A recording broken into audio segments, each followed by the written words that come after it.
Makhluk penunggu Bukit Siguntang, misteri penjaga warisan Sriwijaya. Di tengah hiruk-pikuk kota Palembang yang modern, ada sebuah bukit sunyi yang menyimpan sejuta misteri.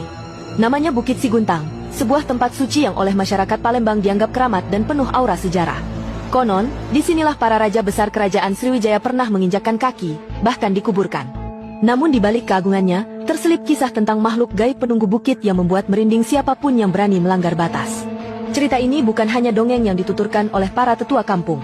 Banyak orang, bahkan hingga hari ini, mengaku melihat sosok bayangan tinggi besar berbalut cahaya kebiruan yang berdiri diam di antara pepohonan makam raja-raja. Ada pula yang mendengar suara langkah kaki berat saat malam tiba, meski tak ada seorang pun di sekitar. Menurut legenda setempat, makhluk itu bukan sembarang jin atau hantu biasa.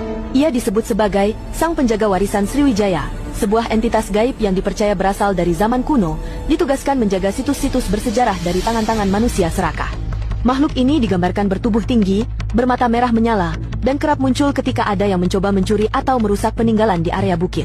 Seorang warga sekitar bernama Pak Surya, mantan petugas keamanan di kawasan Bukit Siguntang, pernah mengalami kejadian tak terlupakan. Waktu itu malam Jumat. Saya keliling biasa seperti patroli. Tiba-tiba lampu senter saya mati. Udara jadi dingin sekali, dan saya lihat sesosok bayangan tinggi melintas cepat di antara pohon beringin tua, kenangnya. Telinga saya berdengung, dan saat sadar, saya sudah duduk di tangga bawah bukit. Tak ingat bagaimana saya turun dari atas. Banyak juga yang percaya bahwa makhluk penunggu itu bisa berubah rupa. Kadang menjadi harimau putih yang duduk tenang di depan makam raja-raja, kadang menjadi kabut tebal yang menggiring pengunjung keluar ketika mereka berkata sembarangan. Bukit itu bukan tempat untuk bermain, kata warga. Ia harus dihormati seperti layaknya sebuah istana tak kasat mata.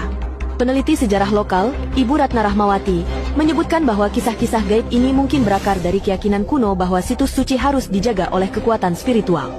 Sriwijaya bukan hanya kerajaan besar, tapi juga pusat spiritual Buddha Mahayana. Energi dan jejak itu tertinggal di tempat-tempat seperti Bukit Siguntang.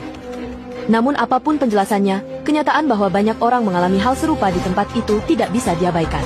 Dari suara gamelan kuno yang terdengar samar, bayangan tanpa wujud, hingga aroma dupa yang datang tanpa asal, semua itu menambah aura misterius Bukit Siguntang. Dan hingga kini, ketika malam tiba dan langit mulai muram, banyak yang memilih untuk tidak melewati kawasan bukit. Karena di sanalah, menurut kepercayaan orang tua dulu, penjaga tak terlihat masih berdiri tegak, melindungi warisan ratusan tahun dari zaman kejayaan Nusantara. Apa kamu percaya makhluk ini masih menjaga Bukit Siguntang hingga sekarang? Tulis di komentar ya! Jika kamu suka cerita ini, jangan lupa like, komentar, dan bagikan agar kisah sejarah mistis Palembang ini tetap hidup di tengah masyarakat.